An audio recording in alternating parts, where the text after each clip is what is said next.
What else next 5-10 years? Anything else kind of on your mind or your focus? Yeah, obviously working with the community and trying to figure out how we can meet the needs of our jail facilities so we can keep just addressing the crime and stuff in our community and keeping our community safe is obviously a big thing. Finishing the radio infrastructure is a big thing. We're within a year or two of having that stuff upgraded, and we're really looking at trying to get that done. That's going to bring a lot of safety to our first responders. One of the other things that is right on the edge of being something that's going to happen is the next generation 911, which has been talked about in the news for a long time now, and it seems like probably as a citizen nothing happens. Even me, I'm on several committees that deal with this, and it seems like nothing happens. But there's several large counties in the state that are in talks right now to set up their own next generation 911 system. Once that gets set up, then Payette County and the 3 other counties with us will be able to join them. And that'll help with some of the call routing issues that we have with 911. About 90% of our 911 calls come from a cell phone. And cell phones were not invented when the call routing for 911 was invented. And so it doesn't route them correctly. And we find often here, if you're in Payette or Fruitland, you call 911, you're likely to end up in Vail, or you might end up in Payette. And if you end up at the wrong dispatch center, they'll transfer you to the right one. It just adds minutes onto your call. And if you really need an ambulance or an officer or something, minutes really seem like hours, and it really can delay the response of emergency responders. So, my hope is that as we're moving forward, we'll be able to move into the next generation 911. It'll fix a lot of issues that the system just was not designed for. And then staffing, it's a career I've done my whole life, and I feel like it's a valuable career. I think it's a great service to our community to be a law enforcement officer. And in law enforcement in my career, I've seen the pendulum kind of shift back and forth, and it's my hope that it's shifting back again to where people want to be in law enforcement. They want to serve their community. They want to make things better. And it would be nice to see more people starting to apply and be interested in law enforcement and really step up and provide the service that our community needs. That's great.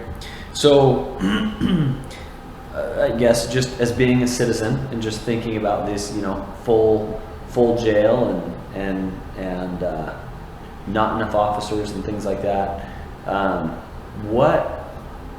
the realities of, you've got a lot of hard things you guys have to do.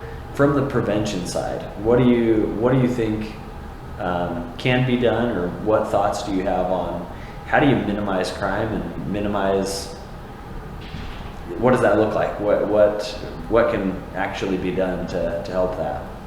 One thing I've enjoyed doing over my career is I've had a lot of opportunities to go to our different high schools at different times throughout my career and talk with our youth.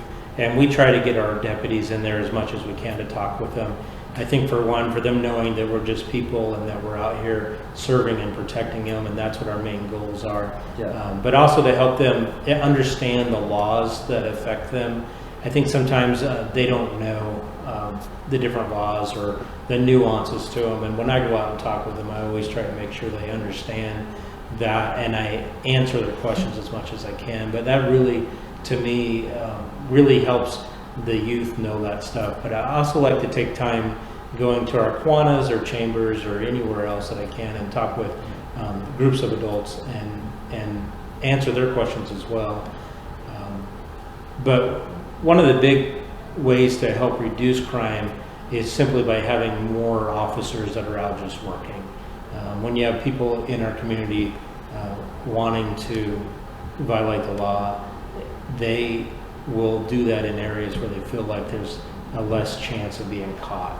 And so the more officers that we have that are out working and they're being proactive, then the criminals are going to see they're here. They're going to know that we are enforcing laws, and they're going to choose to go somewhere else to commit crimes. And so really just getting our staffing up to a higher level itself would be something that could make a big change in the way that crime happens in Payette County too. Yeah. a lot of different facets to your job and your role, and yeah, between the jail and just dispatch and how all that works, and the officer is just a lot to manage. So I think he answered my questions. Anything else? Yeah, I'm looking forward to the opportunity to keep serving here. I've been here for a long time. I've enjoyed this community, and and so I'm just looking for the opportunity, and I really feel like there's a lot of support here in our communities for law enforcement and for the safety of our communities, and I really appreciate that too. That's not true across the country and a lot of other places, and so I feel real fortunate to be serving here and be part of this community, and just really looking for that opportunity to keep doing the work we're doing and making improvements that will make a benefit to our communities. That's great. Well, thanks for all you do, and thanks for taking time to chat with me. Yeah, thank you.